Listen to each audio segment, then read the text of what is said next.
What would you do if every step you took to escape the past brought it closer to your heels? For Sarah Peterson, a woman trapped in the shadow of fear and control, leaving wasn't just a choice, it was a desperate bid for survival.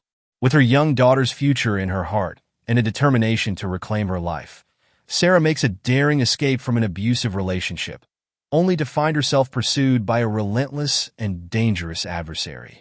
Guided by the unwavering support of Officer Daniel Reed, Sarah begins a journey through shelters, courtrooms, and the depths of her own resilience. But as Scott, her estranged husband, closes in, Sarah must confront her deepest fears and decide whether she has the strength to fight for the life she deserves. Along the way, acts of kindness from strangers and allies help her realize that even in the darkest times, there is light to be found. Will Sarah find the courage to stand up to the man who sought to control her? Can she build a new life for herself and her daughter? This is a story of survival, hope, and the unyielding human spirit, a journey that begins on a quiet, moonlit street and unfolds into a battle for freedom. The air was crisp and still, the kind of quiet that always made Officer Daniel Reed's night shifts feel endless. His patrol car hummed softly as he cruised the desolate suburban streets, his sharp eyes scanning for anything out of place. Most nights, nothing much happened, just a few traffic stops or noise complaints. But tonight, something gnawed at him, a nagging feeling he could not shake. As he reached the intersection of Elmwood and Parkside, a battered gray sedan caught his attention. Its windows were heavily tinted, the kind that made it nearly impossible to see inside. The car idled at a green light for too long before creeping forward hesitantly. Daniel frowned, his instincts stirring. He tapped the switch for his siren, the red and blue lights flashing against the quiet street as he pulled up behind the vehicle. The sedan rolled to a slow stop on the shoulder. Daniel stepped out of his cruiser, his boots crunching against the gravel. He adjusted his belt, his hand instinctively resting near his holster, though he kept his posture relaxed. Approaching the driver's side, he leaned down as the window rolled down. A woman sat behind the wheel, her hands gripping it so tightly that her knuckles were pale. "Good evening, ma'am," Daniel said, keeping his tone steady. "Do you know why I stopped you tonight?" The woman looked up, her dark eyes darting nervously to the rearview mirror and then to Daniel. Her face was drawn, shadows clinging under her eyes. She shook her head but said nothing, her lips trembling as if the words were caught in her throat. "Your car was stopped at the light for quite a while," Daniel explained. "Is everything all right?" "I was just distracted," she said finally, her voice barely above a whisper. "I am sorry, officer." Daniel studied her, noticing her trembling hands and the deep lines of worry etched into her face. There was a faint glint on her wrist, a tattoo of a broken compass. It struck him as peculiar, intricate yet sorrowful. He filed it away in his mind as she fumbled through her bag for her license and registration. Her name was Sarah Peterson. The car was registered to her, and everything seemed to be in order. But something about her demeanor nagged at Daniel. She was too nervous, too tense for what should have been a routine traffic stop. "Where are you headed tonight, Miss Peterson?" he asked. Sarah hesitated, glancing toward the trunk for the briefest of moments. "Just work," she said, but her voice lacked conviction. "Where do you work?" "A diner," she replied quickly, her words tumbling over one another. "I take the night shift." Daniel nodded, though he did not believe her. Her tone was too rehearsed, too brittle. He stepped back and glanced at the trunk. "Do you mind opening this for me?" Her eyes widened, panic flashing across her face. For a moment, Daniel thought she might refuse, but she nodded and reached for the latch. The trunk popped open, revealing a cardboard box haphazardly filled with papers, a worn teddy bear, and a blanket that looked like it had been thrown in at the last second. Daniel's curiosity deepened. "What's all this?" he asked, gesturing to the box. "Just some things I am moving," Sarah said, her voice barely steady. "It is complicated." "Complicated how?" Daniel pressed, his tone firm but not unkind. Sarah's shoulders slumped, and for a moment, it looked like the weight of the world was crushing her. "I had to leave," she admitted, her voice cracking. "I had to get away." Daniel's gut tightened. He had seen this before, the hollow look in her eyes, the desperation in her voice. This was not about moving or a late-night shift. This was about survival. "Are you in trouble, Miss Peterson?" he asked softly. "Because if you are, I can help." Her head snapped up, tears brimming in her eyes. "No one can help," she whispered, barely audible. "Not really." Daniel leaned back, giving her space, but not letting her retreat into silence. "Try me," he said simply. Sarah hesitated, her hands trembling on the edge of the trunk. "I left my husband," she confessed. He was hurting me. For years. I had to go before he... Her voice broke, and she turned away, unable to finish. Daniel's chest tightened. He had dealt with domestic violence cases before, but there was something raw about Sarah's pain, something that made him feel like this was not just another report to file. This was life or death. "Do you have a safe place to go?" he asked gently. Sarah shook her head. "I just needed to get out. I do not know where I am going yet. I just had to leave." Daniel nodded slowly. He knew she was scared, and he knew her husband was likely not far behind. He made a quick decision. "You are not alone in this," he said. "I am going to help you." Sarah looked at him, her eyes wide with disbelief. "Why would you do that?" she asked, her voice tinged with mistrust. "Because it is my job," Daniel said firmly. "And because no one deserves to live in fear." For the first time, a flicker of hope crossed Sarah's face, though it was fragile and fleeting. She nodded hesitantly, as if daring to believe him. Daniel stepped back, his mind already racing with the next steps. He needed to get her to safety, away from the reach of her husband. But as he glanced back at the box in the trunk, the worn teddy bear staring back at him, he realized there was more to this story, and he was determined to uncover it. "Let us get you somewhere safe," Daniel said, motioning for her to close the trunk. As she did, he noticed her hands were still trembling, but her movements were steadier now, more purposeful. As they climbed into the patrol car, the weight of the situation settled over them both. Sarah stared out the window, her face pale but resolute. Daniel could feel the tension in the air, the unspoken fear that lingered between them. But he also felt something else: determination. He was going to make sure she did not have to look over her shoulder anymore. This was not just another traffic stop. This was the beginning of something bigger. As they drove into the night, Daniel glanced at Sarah, her profile illuminated by the dim glow of the dashboard. "We're going to figure this out," he said, his voice steady. "You are not alone anymore." For the first time in a long while, Sarah allowed herself to believe it. The patrol car hummed softly as Daniel Reed guided it down the nearly deserted streets, the glow of streetlights creating pools of faint illumination on the wet pavement. In the passenger seat, Sarah Peterson sat stiffly, her hands clasped tightly in her lap.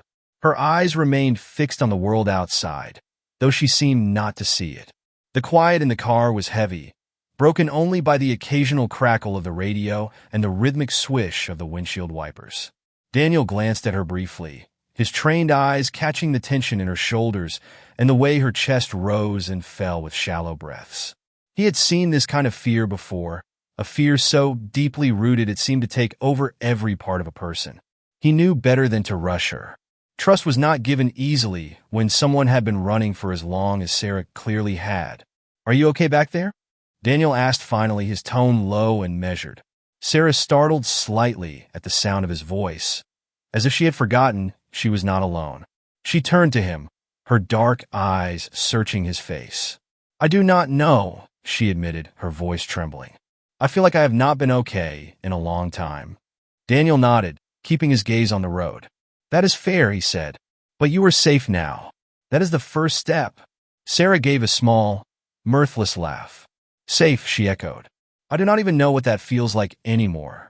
They drove on in silence for a few more minutes before Daniel pulled into the parking lot of a small precinct outpost. It was a quiet station, tucked away in a residential area. The building was modest, with only a few patrol cars parked outside. It was the kind of place where the officers knew everyone by name and where a few friendly faces might help ease Sarah's obvious fear. Daniel parked and turned off the engine, the sudden quiet amplifying the tension in the car. He looked over at Sarah, who had not moved since they stopped. "Come on," he said gently. "Let us get inside. We will figure out the next steps together." Sarah hesitated, her hands tightening on the seatbelt. I do not want to cause trouble, she said, her voice barely above a whisper. I do not want anyone else to get hurt because of me. Daniel's jaw tightened. He had heard similar words from other survivors over the years, people who blamed themselves for the actions of those who hurt them. You are not causing trouble, he said firmly. You are doing what you need to survive. That is not something to apologize for. Reluctantly, Sarah nodded and unbuckled her seatbelt. She followed him into the building, her steps slow and hesitant. Inside, the station was warm and quiet, the soft hum of a coffee maker and the faint chatter of a dispatcher the only sounds. Daniel led her to a small conference room, where she sank into a chair, her arms wrapping protectively around herself. Daniel sat across from her, keeping a respectful distance. He placed a bottle of water in front of her and waited until she took a sip before speaking. Can you tell me more about what happened? He asked gently. Anything you think might help us keep you safe? Sarah hesitated, her fingers playing nervously with the hem of her sweater. For a moment, Daniel thought she might shut down completely. But then she took a deep, shaky breath and began to speak. It has been years, she said, her voice barely audible. At first, I thought it was normal. He would get angry, yell, but he always apologized afterward. He said he loved me. I wanted to believe him. She paused, her eyes filling with tears. But then it got worse. The yelling turned into other things, and it was always my fault, or so he said. I started to believe him. Daniel's chest tightened as he listened. He had heard stories like this before, but they never became any easier to hear. He could see the shame etched into Sarah's face, the way her hands trembled as she spoke. He would not let me leave the house without his permission, she continued. He controlled everything, what I wore, who I talked to. And when I tried to leave, her voice broke, and she looked away. I tried once before, a few years ago. He found me. He promised it would never happen again, but it did, and it kept getting worse. Daniel leaned forward slightly, his voice steady, but filled with quiet determination. You did not deserve any of that, he said. None of it is your fault. And this time, we are going to make sure he does not find you. Sarah looked at him, her eyes filled with doubt, but also a flicker of something else, hope. How can you be so sure? She asked. He always finds me. He has people who help him. Friends. Family. I feel like there is nowhere I can go where he will not follow. We will find a place, Daniel said firmly. There are shelters that specialize in situations like this. They know how to keep people safe, even from someone who thinks they can get away with anything. Sarah nodded slowly, but Daniel could see the weight of her fear still pressing down on her. He wanted to say more, to reassure her, but he knew that trust would not come easily. Instead, he stood and offered her a small smile. I'm going to make a few calls, he said. Stay here, and I will be right back. Sarah watched him go, her hands still clenched tightly in her lap. As the door closed behind him, she allowed herself to exhale a shaky breath. For the first time in years, she felt like someone was truly listening to her, like someone genuinely wanted to help. It was a strange, unfamiliar feeling, and she was not sure if she could trust it yet. Outside the conference room, Daniel spoke with a local advocate who specialized in domestic violence cases. They arranged for Sarah to be taken to a nearby shelter with strict security measures. The shelter director assured him they could provide counseling and medical care, as well as help Sarah begin to rebuild her life. When Daniel returned to the room, Sarah looked up at him with apprehension. What happens now? She asked. We are going to get you to a safe place, Daniel said. There is a shelter nearby. They have everything you need, and they know how to handle situations like this. Sarah's brow furrowed, and she shook her head. I do not want to be a burden, she said. I can figure it out on my own. You are not a burden, Daniel said firmly. You are someone who deserves a chance to heal. Let us help you take that first step. For a moment, Sarah looked like she might argue, but then she sighed and nodded, her shoulders slumping as if she were finally allowing herself to let go of the weight she had been carrying. As they left the precinct, the night air was cool and still, a faint promise of a new beginning. Sarah climbed into the patrol car, her movements hesitant but steadier than before. Daniel started the engine and glanced over at her. You're going to be okay, he said. This is not the end of the road. It is just the beginning. Sarah looked at him, a faint, hesitant smile touching her lips. I hope you are right, she said quietly. As they drove into the night, the first flickers of hope began to take root in Sarah's heart. The shelter was modest but inviting, a two-story building tucked away on the outskirts of town. Its brick facade was softened by flower beds near the entrance, the vibrant colors a stark contrast to the heavy hearts of those who sought refuge inside. When Officer Daniel Reed pulled up in his patrol car, Sarah Peterson sat silently in the passenger seat, her hands gripping her knees tightly. "Here we are," Daniel said, turning off the engine. His voice was calm, steady, as though he were trying to convince her that this was a safe place. Sarah did not respond right away. Her eyes lingered on the building, her lips pressed into a thin line. "What if he finds me here?" she asked, her voice barely above a whisper. Daniel leaned slightly toward her, keeping his tone gentle. "This shelter is one of the safest in the state. They are experienced with cases like yours. Once you are inside, no one gets to you without their permission, not even him." She turned to look at him, doubt clouding her features. "You sound so sure," she said softly. "But you do not know Scott. He has a way of finding me, of making me come back." Daniel's jaw tightened. He had seen men like Scott before, charming on the outside, but manipulative and controlling at their core. He understood the fear Sarah carried, but he also knew that she needed to believe she could escape. "He does not own you," Daniel said firmly. "Not anymore. You took the hardest step by leaving. Now let us help you take the next one." Sarah nodded, though the movement was hesitant. As they exited the car and approached the shelter, the door opened to reveal a tall woman with a kind smile. Her name tag read Margaret. She held out a hand towards Sarah. "Welcome, Ms. Peterson," Margaret said warmly. "We are so glad you are here. Let us get you settled." Sarah glanced back at Daniel as if seeking reassurance. He gave her a small nod. "You are in good hands," he said. "I will check in soon to make sure everything is going smoothly." Reluctantly, Sarah followed Margaret inside, her small frame seeming even smaller under the weight of her fear. Daniel stood on the sidewalk for a moment, watching her disappear into the building. He felt a pang of guilt, as though he were leaving her to face this alone. But he reminded himself that she was in the right place now. The shelter staff would take care of her, and he would make sure Scott did not get the chance to hurt her again. Back at the precinct, Daniel dove into Sarah's file, determined to learn more about the man she was running from. Scott Peterson's name yielded a troubling history. Though he had no criminal convictions, there were multiple reports filed by neighbors and acquaintances, allegations of verbal abuse, controlling behavior, and one particularly disturbing account of physical violence. None of the charges had stuck. Witnesses had recanted, and Sarah had never pressed charges herself. Daniel frowned as he scanned the reports. It was a common pattern. Abusers often manipulated their victims into silence, leaving law enforcement with little to act on. He sighed and leaned back in his chair, rubbing a hand over his face. His mind wandered to Sarah's trembling hands, the broken compass tattoo on her wrist. It seemed like a symbol of her life lost, without direction. He wondered what had led her to choose that image, what it meant to her. A knock at his office door pulled him from his thoughts. Detective Laura Graves, his longtime partner, stepped inside. She carried a stack of papers and wore her usual no-nonsense expression. "I looked into Scott Peterson," Laura said, setting the papers on Daniel's desk. "This guy is slippery. He has been reported half a dozen times, but nothing ever sticks. No priors, no convictions. He knows how to play the system."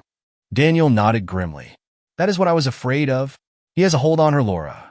Even now, I can tell she is terrified he will find her." Laura crossed her arms, her brow furrowing. "Well, if he is as resourceful as his file suggests, we need to be ready. I will put a watch out on him, see if we can track his movements. But if he catches wind that she is at that shelter..." She let the thought trail off, the unspoken danger hanging heavy in the air. "We will not let that happen," Daniel said firmly. "We owe it to her to make sure she does not have to look over her shoulder anymore." Meanwhile, at the shelter, Sarah sat in a small room with Margaret, who was helping her fill out the intake forms. The room was plain but comfortable, with soft lighting and a couch that invited her to relax, though Sarah could not bring herself to sit still. "Take your time," Margaret said gently. "You are safe here, Sarah. No one can get to you without our approval. Sarah managed a small nod, though her hands still trembled as she gripped the pen. I have heard that before, she said quietly. But he always finds me. He has friends who keep an eye on me. They tell him where I go, even when I think I am safe. Margaret's expression softened with understanding. I know it feels like there is no escape, she said. But I have seen women just like you start over, build new lives. It is not easy, but it is possible. Sarah bit her lip, her eyes welling with tears. I left everything behind, she whispered. I even had to leave my daughter with a friend. I could not risk taking her with me until I knew it was safe. What kind of mother does that make me? A brave one, Margaret said without hesitation. You did what you had to do to protect her. And now you are here, taking the steps to make sure you can be there for her. That are what matters. For the first time in days, Sarah felt a flicker of something she thought she had lost hope. It was faint, like a candle struggling to stay lit in the wind, but it was there. Late that night, as Daniel sat at his desk reviewing his notes, his phone buzzed. It was Margaret from the shelter. Officer Reed, Margaret said, her voice calm but urgent. I thought you should know there was a man asking about Sarah earlier today. He claimed to be a friend, but our staff did not let him in. He left after a few minutes, but I thought it was suspicious. Daniel's grip tightened on the phone. Did you get a description? Yes, Margaret said. Tall, broad-shouldered, dark hair. He had a way about him calm, but unsettling. Daniel's stomach dropped. It sounded like Scott. Keep an eye on her, he said. I'll be there first thing in the morning. After hanging up, Daniel leaned back in his chair, his mind racing. Scott was closer than they had thought. Sarah's past was not just haunting her, it was catching up. And Daniel knew he had to act fast if he was going to protect her. The morning sunlight barely cut through the gray haze of the sky as Daniel Reed arrived at the shelter. He parked his patrol car at the far end of the lot, scanning his surroundings before stepping out. His mind was racing with the details of the previous night. Margaret's call about the man asking for Sarah had solidified one grim truth: Scott Peterson was already on her trail. Inside, the shelter was quiet. The women and children staying there moved about cautiously, as if carrying the weight of their own secrets. Daniel greeted the receptionist before being led to Margaret's office, where the shelter coordinator waited with her usual calm demeanor. Good morning, Officer Reed, Margaret said, motioning for him to take a seat. I appreciate you coming so quickly. Daniel nodded, his expression tense. Do we know anything more about the man who was here yesterday? Was it him? Margaret leaned forward, her hands clasped on the desk. It matched the description Sarah gave us of her husband. He did not cause a scene, but he was persistent. Our staff handled it well, but he knows she is here. I am certain of it. Daniel felt his chest tighten. He had hoped for more time, a chance to help Sarah settle before the inevitable confrontation. We need to move her, he said firmly. It is only a matter of time before he comes back, and we cannot risk him getting through. Margaret nodded, though worry flickered in her eyes. We can coordinate with one of our sister shelters a few towns over. It will mean a longer journey, but it is a safer location, more secluded. I will take her myself, Daniel said without hesitation. We will leave as soon as possible. Margaret hesitated. Sarah's been struggling. She is trying to process everything, but the fear is overwhelming. She will need reassurance if we are going to move her again. Daniel's jaw tightened. He understood too well the toll fear could take. I will talk to her, he said. Where is she now? In her room, Margaret said. I will let her know you are coming. Sarah sat on the edge of the small bed in her room, her knees drawn up to her chest. The walls around her were plain, adorned only with a calming painting of a field of flowers, but she barely noticed. Her thoughts were a chaotic swirl, alternating between fragments of her past and the ever-present worry about what lay ahead. A soft knock at the door broke through her haze. Come in, she said quietly. The door opened, and Daniel stepped inside. His expression was serious but kind, and something about his presence made Sarah feel a little less like the world was closing in around her. Hey, Sarah, Daniel said, closing the door gently behind him. I need to talk to you about something important. Sarah straightened, her heart already beginning to race. What is it? Did Scott find me? Daniel pulled a chair closer and sat across from her. We do not know for sure, but someone matching his description came by yesterday asking about you. The staff turned him away, and you are safe here for now. But we cannot take chances. I think it is time to move you to another shelter." Sarah's face fell, her arms wrapping protectively around herself. "Another shelter? I just got here. I cannot keep running forever, Officer Reed." "I know it feels that way," Daniel said gently. "But this is not about running. It is about putting distance between you and him so you can start rebuilding your life. You are stronger than you think, Sarah, but right now, you need time and space to heal." Sarah looked down at her hands, her fingers trembling. "I am so tired," she admitted. "Every time I think I am safe, it feels like he is right there waiting. How do I know this will work?" Daniel leaned forward slightly, his voice steady. "Because you are not alone in this anymore. You have people who care, people who want to help. We will do everything in our power to make sure he does not get near you again. But you have to trust us." For a long moment, Sarah said nothing. The weight of Daniel's words settled over her, heavy but somehow grounding. Finally, she nodded, though her eyes brimmed with tears. "Okay," she whispered. "I will go." By mid-afternoon, the arrangements were in place. Margaret had coordinated with the sister shelter, and Daniel had secured an unmarked vehicle for the drive. He and Sarah would leave under the guise of a routine transport, avoiding the main highways to minimize the chance of being followed. As Sarah packed her few belongings, a change of clothes, the teddy bear from her trunk, and a small notebook she used to jot down her thoughts, she felt a pang of guilt. She had no idea where she was heading, no idea if she would ever truly escape Scott. But for the first time in years, she allowed herself to hope that maybe, just maybe, there was a way out. Margaret came to see her off, giving her a warm hug and a few parting words of encouragement. "You are brave, Sarah," she said. "Remember that, and remember that we are here for you, no matter what." Sarah managed a faint smile, though her hands trembled as she adjusted her bag. "Thank you," she said, "for everything." The drive was quiet at first. Sarah stared out the window, the buildings and trees blurring together as they left the town behind. Daniel kept his focus on the road, his hands steady on the wheel. He knew better than to push her to talk, but after a while, he spoke. "Do you have anyone you can reach out to?" he asked. "Friends, family, someone who could support you once you are ready?" Sarah hesitated, her eyes still fixed on the passing landscape. "I have a friend," she said finally. "Katie. She is the one taking care of my daughter. But I do not want to burden her. She has her own life." "You are not a burden," Daniel said firmly.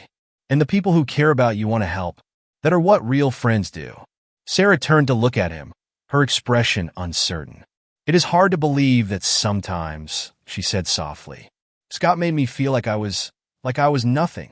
He said I was lucky to have him, that no one else would ever care about me." Daniel's grip on the wheel tightened. He hated the power Scott's words still held over her, but he also saw the courage it took for her to speak those words aloud. "He was wrong," Daniel said. "You are worth more than he ever let you believe. And you are proving it now, by fighting for a better life." Sarah fell silent, but the faintest flicker of a smile tugged at the corner of her lips. For the first time in years, she began to think that maybe Daniel was right. As the sun began to set, the shelter came into view, a quiet, secluded place surrounded by tall trees. Daniel pulled into the lot and turned to Sarah. "This is your next step," he said. "It will not be easy, but you have already done the hardest part. You're going to be okay." Sarah nodded, her voice steady but soft. "Thank you," she said, "for not giving up on me." Daniel smiled. "That is what I am here for." As they stepped out of the car, the cool evening air filled with the promise of a new beginning. The new shelter was nestled deep in the woods, a modest facility designed for maximum security and privacy. The long driveway leading to it was bordered by towering pine trees that whispered with the wind, their presence a shield against the outside world. For Sarah Peterson, the isolation was both a comfort and a source of anxiety. As Officer Daniel Reed parked the unmarked car in front of the shelter, Sarah's grip on her bag tightened. She stared at the modest building, its weathered siding and barred windows a stark reminder of her reality. This was not freedom, it was survival. Daniel turned to her, his voice calm but firm. "Let us get you settled inside. This place has excellent security. You are safe here. Sarah nodded, though her chest felt heavy. She had heard those words before, safe.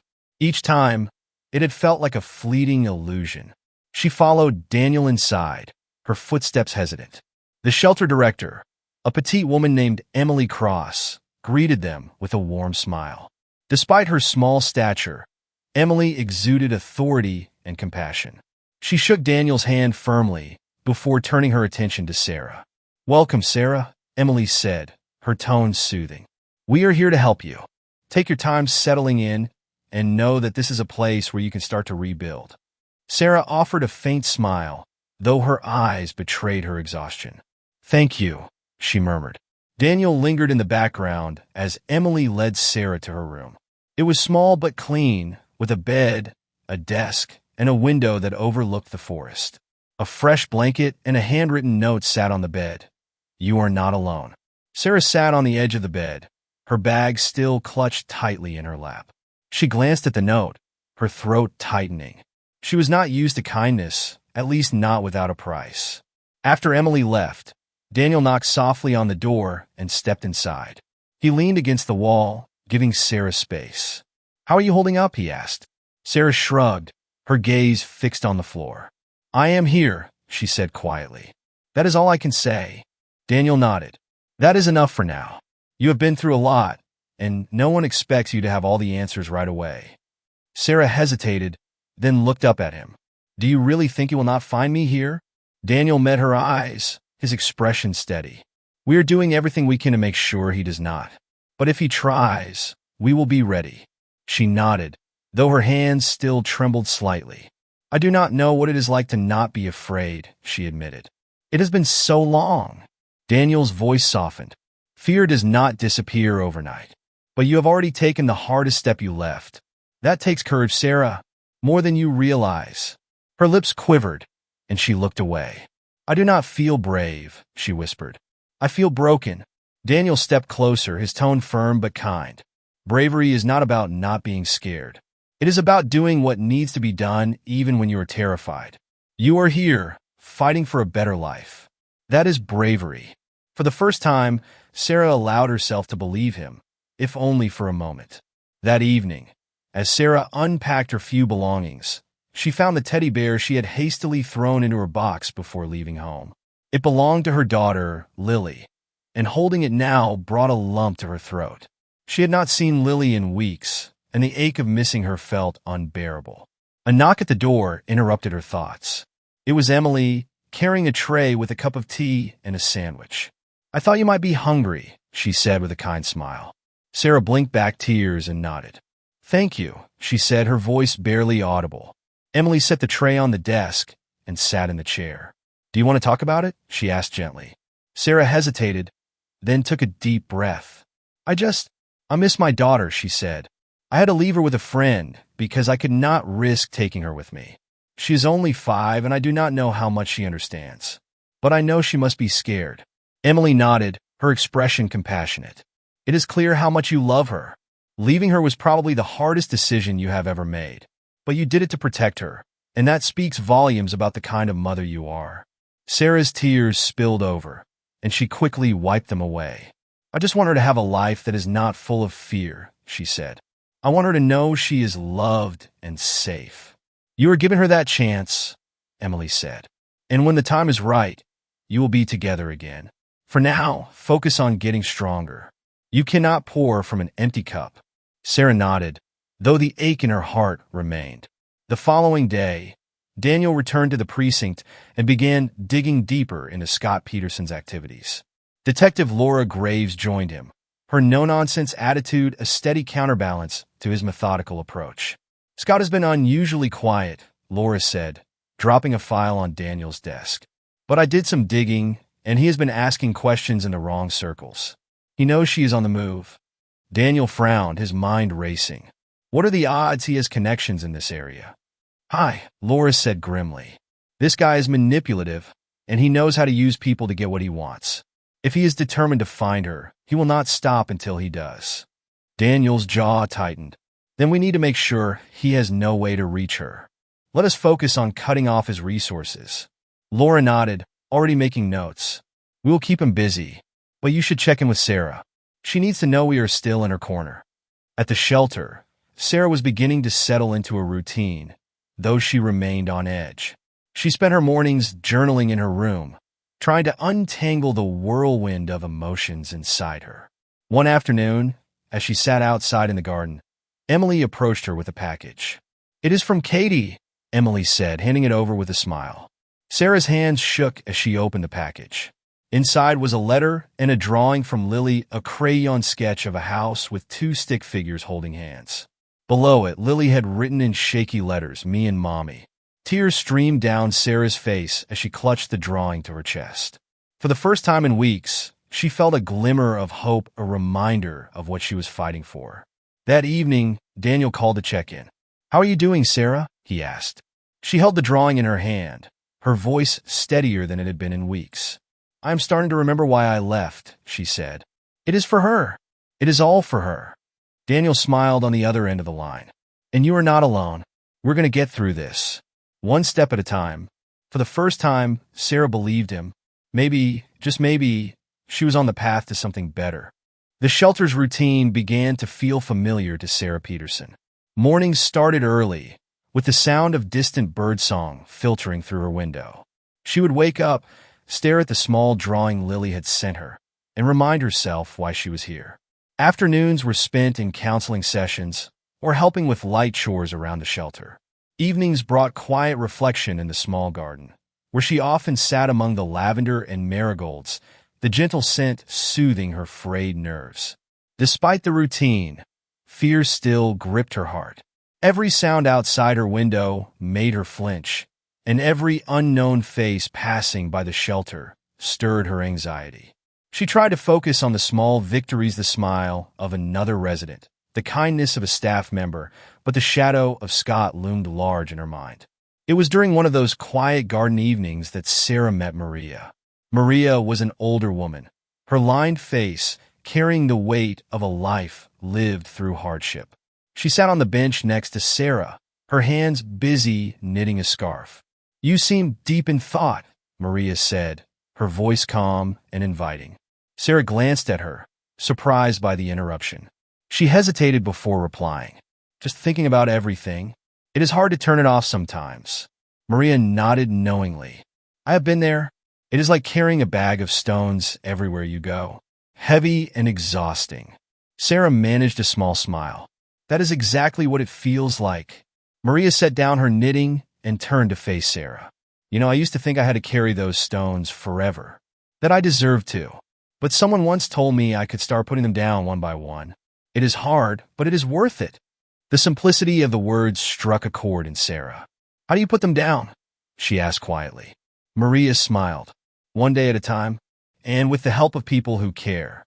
The next morning, Emily invited Sarah to join her for coffee in the kitchen. The shelter director had a way of making people feel at ease, and Sarah appreciated the calmness she brought to every conversation. "How are you feeling today?" Emily asked, pouring coffee into mismatched mugs. Sarah hesitated. "Better, I think," she said. "I met Maria last night. She said some things that made me think." "Maria has a gift for that," Emily said with a chuckle. "She is one of the strongest women I have ever met. Her journey was not easy, but she came out the other side. And you will too." Sarah sipped her coffee, the warmth grounding her. "It is hard to believe sometimes," she admitted. "But I want to. For Lily." Emily nodded. "That is a good reason. And remember, you do not have to do it alone. That is why we are here." For the first time in a long while, Sarah allowed herself to believe that might be true. Meanwhile, at the precinct, Daniel Reed was making progress on tracking Scott Peterson's movements. Detective Laura Graves had managed to intercept some of Scott's communications, revealing his attempts to enlist help from old acquaintances. "This guy is relentless," Laura said, dropping a folder on Daniel's desk. "He has been asking about Sarah in all the wrong places. I am surprised no one has tipped him off yet." Daniel frowned as he flipped through the folder. "He is desperate," he said, "but desperation makes people sloppy. We need to use that." Laura leaned against the desk, her arms crossed. "What is your next move?" "I'm going to see Sarah," Daniel said. "She needs to know we are closing in on him. It might help her feel more secure." Laura nodded. Be careful. The last thing we need is for him to catch wind of where she is. Later that afternoon, Daniel arrived at the shelter. He found Sarah in the garden, sitting with Maria again. The two women were deep in conversation, Maria's knitting needles clicking softly as Sarah spoke. Sarah, Daniel called gently as he approached. She looked up, her expression softening when she saw him. Hi, she said. What brings you here? Daniel glanced at Maria, who smiled knowingly and gathered her things. I will leave you two to talk, she said, patting Sarah's hand before walking inside. Daniel sat down next to Sarah on the bench, the scent of lavender drifting in the air. I wanted to check in, he said, and I have some news. Sarah's posture stiffened slightly. What kind of news? We are keeping a close eye on Scott, Daniel said. He is asking questions, but so far, he does not know where you are. We are making sure it stays that way. Sarah exhaled slowly, her shoulders relaxing a fraction. Thank you, she said, for everything you are doing.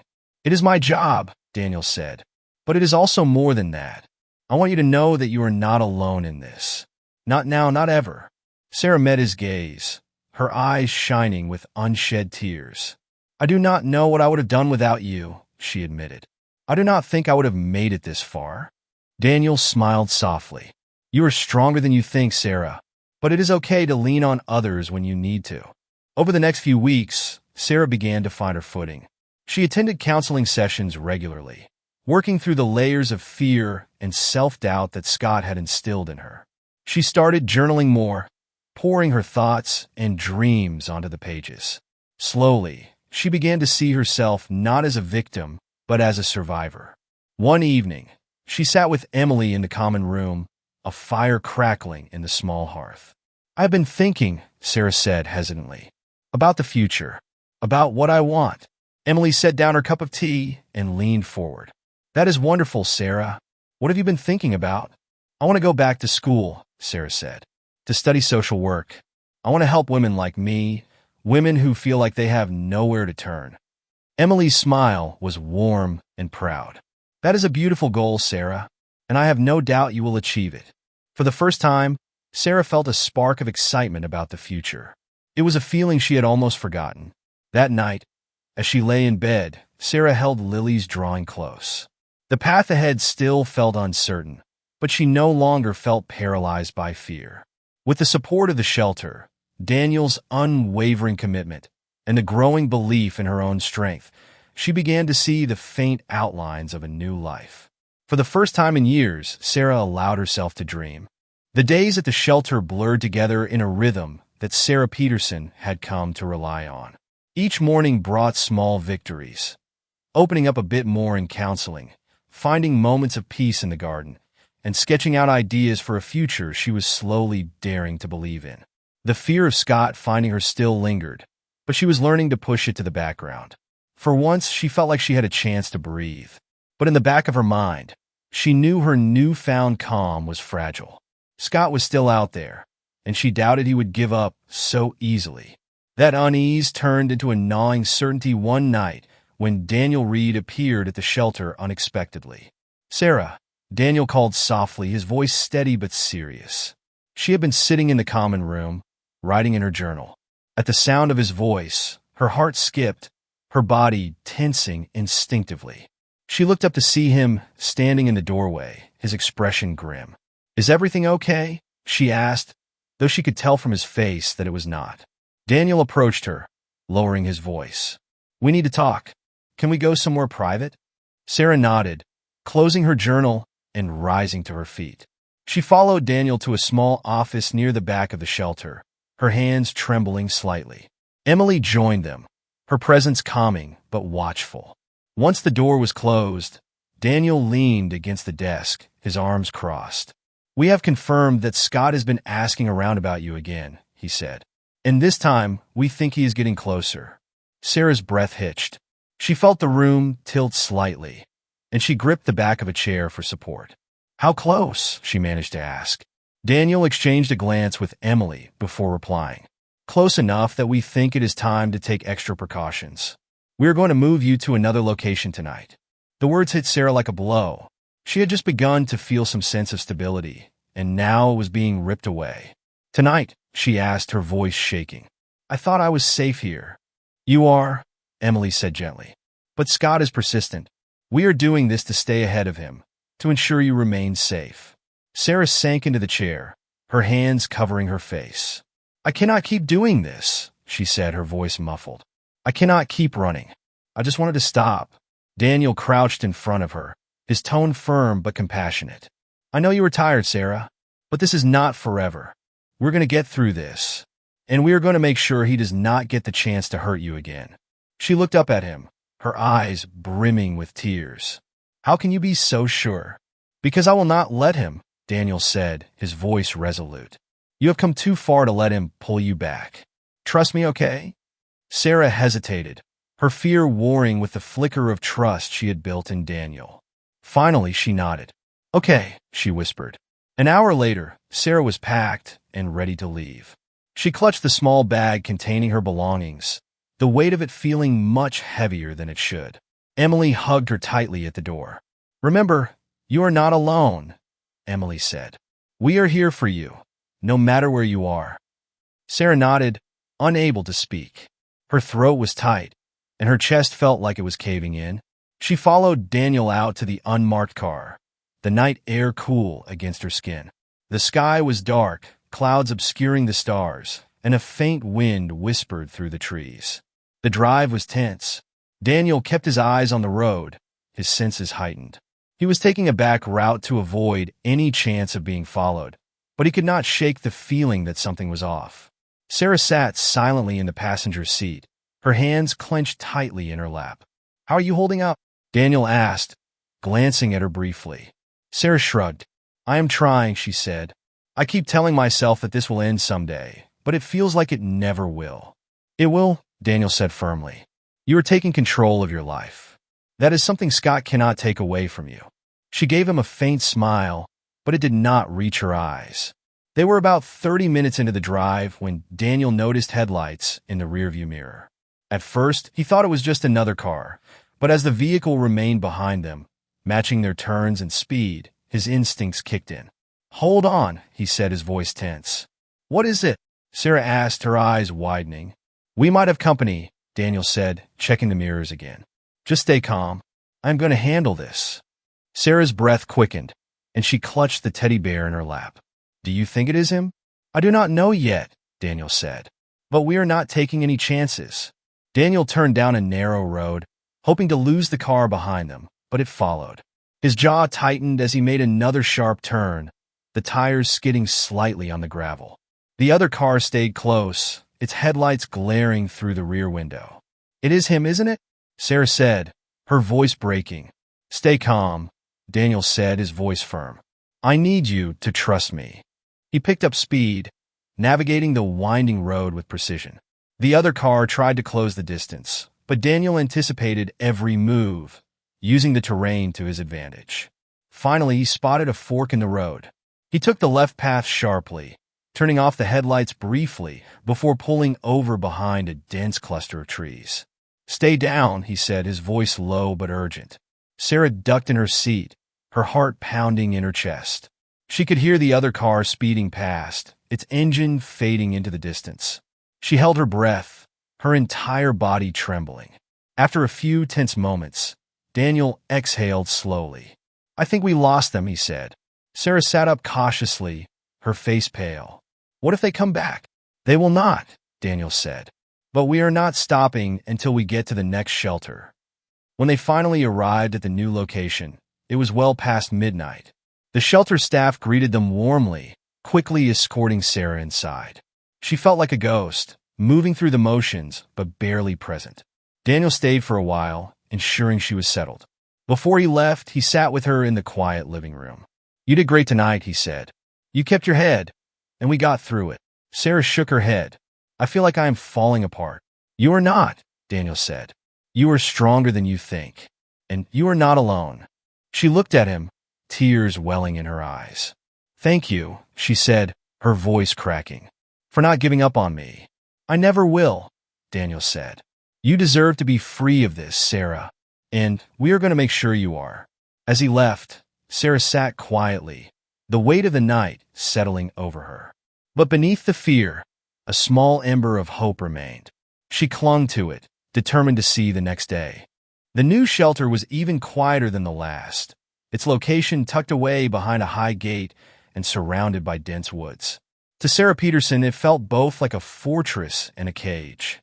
The tall trees seemed to watch her every move, their looming presence adding to the weight in her chest.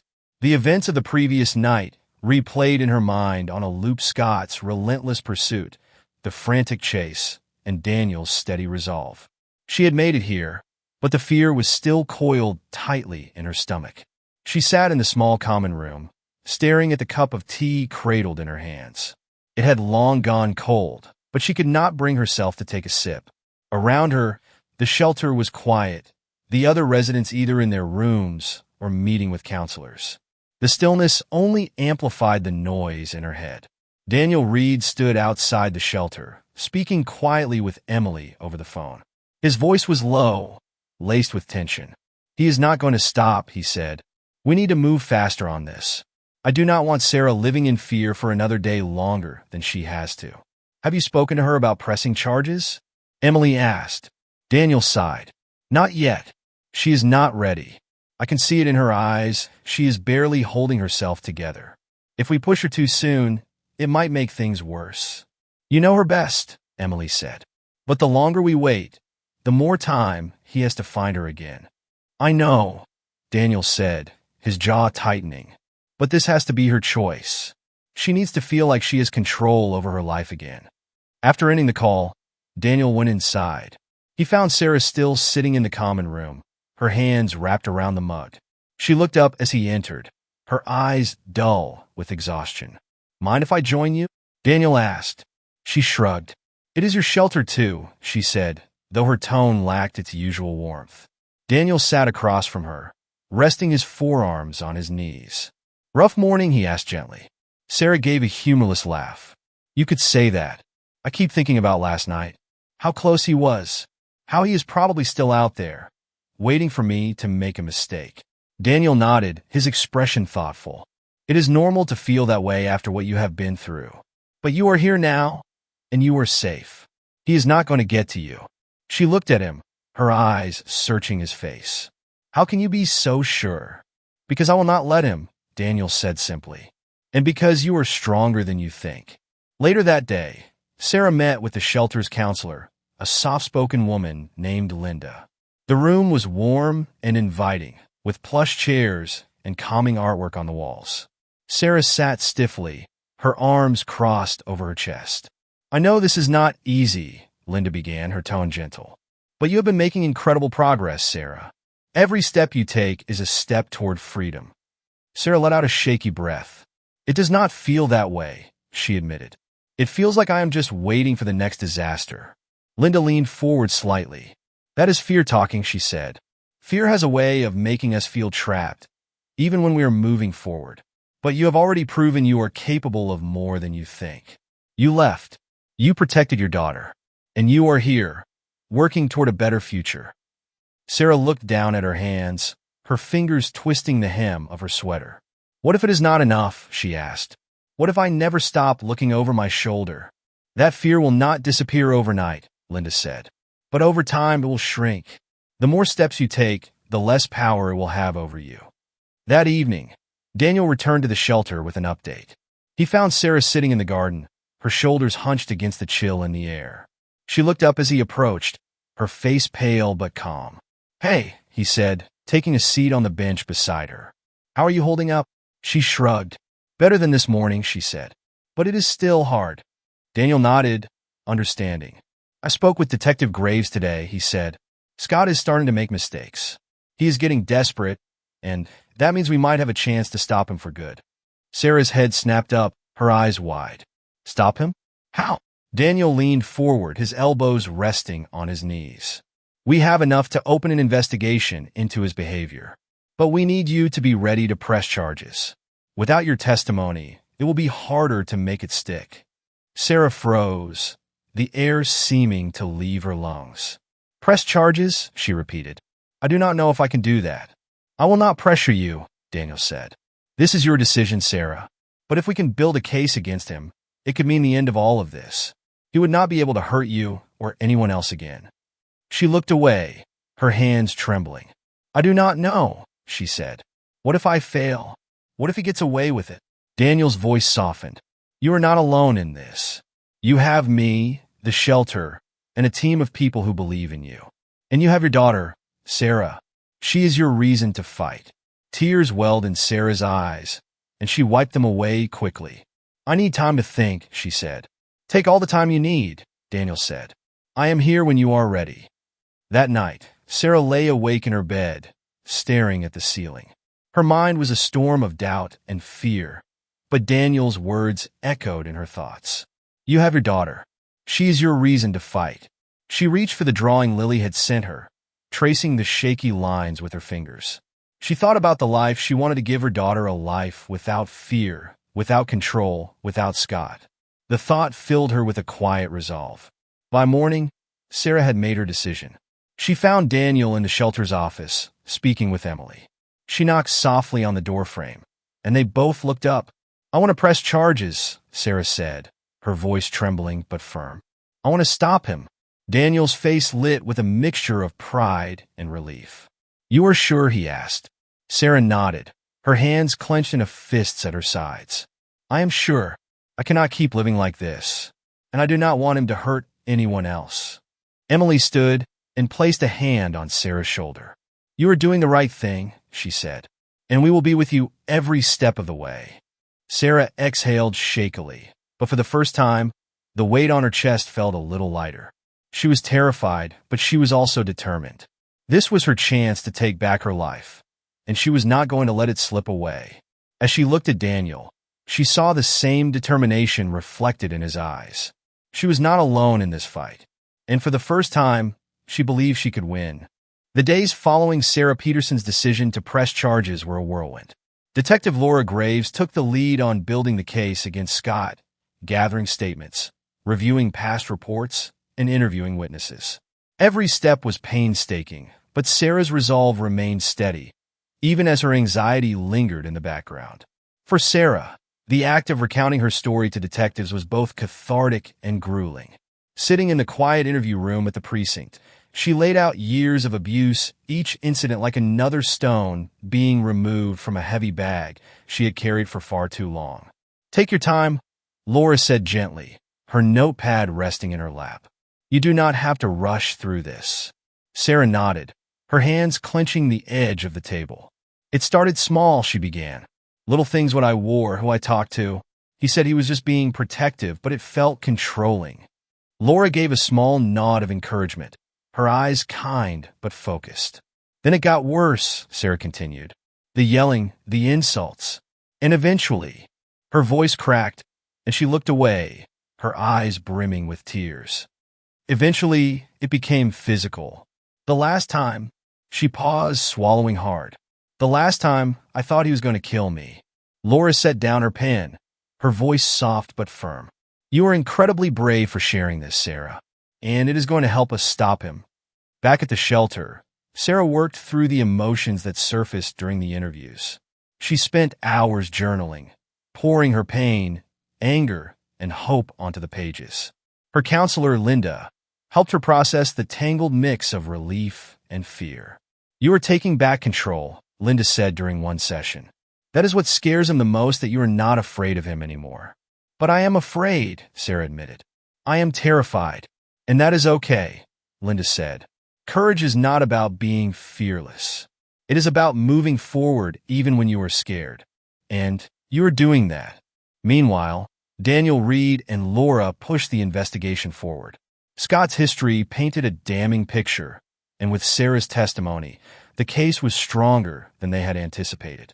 Still, Daniel could not shake his worry. Scott was volatile, and his behavior over the past few weeks suggested he would not go quietly. "Any word on his whereabouts?" Daniel asked Laura one afternoon as they reviewed the file. "Not yet," Laura replied, "but we have a few leads. He is running out of people willing to help him. It is only a matter of time." Daniel nodded, though the tension in his jaw betrayed his unease. "I want to be there when we bring him in," he said. "I need to make sure Sarah is safe." Laura smirked faintly. You were getting attached, Reed. Daniel did not deny it. She deserves someone in her corner, he said simply. After everything she has been through, she deserves that much. The turning point came one crisp morning, when Laura called Daniel with urgent news. We found him, she said. Scott is staying with an old friend in a neighboring town. We are moving in tonight. Daniel felt a surge of relief and apprehension. I will be there, he said. That evening, the raid went smoothly. Scott was caught off guard, his usual bravado crumbling as officers closed in. Daniel watched as the man who had tormented Sarah for years was handcuffed and led to the squad car. There was no satisfaction in the arrest, only a quiet resolve. The fight was far from over, but this was a critical victory. When Daniel returned to the shelter to tell Sarah the news, she was sitting in the garden, the drawing from Lily tucked into her lap. She looked up as he approached, her expression tense. It is over, Daniel said, his voice steady. We got him.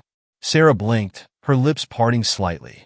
He is in custody? She asked, as if the words were too surreal to believe. Daniel nodded. He is not going to hurt you anymore. Her hands trembled as she clutched the drawing closer. Tears filled her eyes, but this time, they were not just tearing of fear. They were tears of release, of relief. For the first time in years, she felt the faint stirrings of freedom. Thank you, she whispered, her voice breaking. Thank you for believing in me. Daniel crouched beside her, his voice soft. You believed in yourself, Sarah. That is what got you here. Over the next few weeks, Sarah's life began to shift in ways she had not thought possible. With Scott in custody, she started to focus on the future.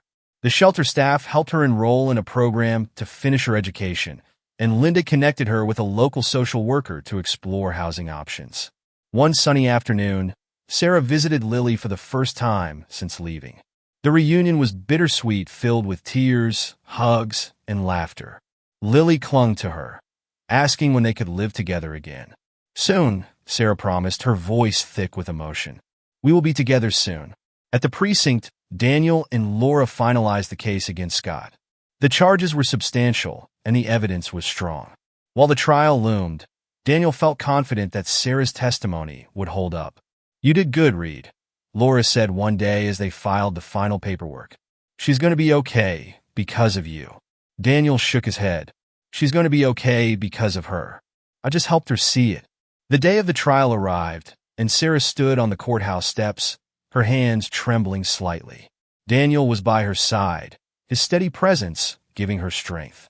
You ready? He asked. She nodded, taking a deep breath. I am. Inside, Sarah faced Scott for the first time since she had fled. He glared at her, his eyes full of anger, but she did not look away. For years, she had been afraid of this moment. Now, she was ready to reclaim her voice. Her testimony was powerful and unwavering. As she spoke, she felt the weight of her past begin to lift, replaced by a quiet confidence she had not known she possessed. When the verdict was announced guilty on all counts, Sarah let out a shaky breath. It was over. The chains Scott had wrapped around her life were finally broken. That evening, back at the shelter, Sarah sat with Daniel in the garden. The stars were bright above them, their light cutting through the darkness. You did it, Daniel said, a hint of pride in his voice. We did it, Sarah corrected, smiling faintly. Thank you for never giving up on me. Daniel shook his head. You never gave up on yourself. That is what matters. As they sat in silence, Sarah looked at the path ahead. It would not be easy, but it was hers to walk now. For the first time in years, she felt free. The days following the trial felt like a new beginning for Sarah Peterson. The weight of Scott's control had lifted, replaced by an overwhelming sense of possibility. She still woke up some mornings with her heart racing, expecting to hear his voice or feel the suffocating grip of his presence. But those moments were fleeting, fading as she reminded herself that he was gone and could no longer harm her. At the shelter, the staff celebrated the verdict with quiet smiles and words of encouragement. Emily presented Sarah with a small gift, a leather-bound journal. For your next chapter, Emily said with a knowing smile. Sarah accepted it gratefully, vowing to fill its pages with plans for the future. One sunny afternoon, Sarah met with Linda in the garden. The counselor had been a steady guide through Sarah's journey, and now she wanted to help Sarah take the next step. "You mentioned wanting to go back to school," Linda said, her voice gentle. "Have you thought more about what that might look like?"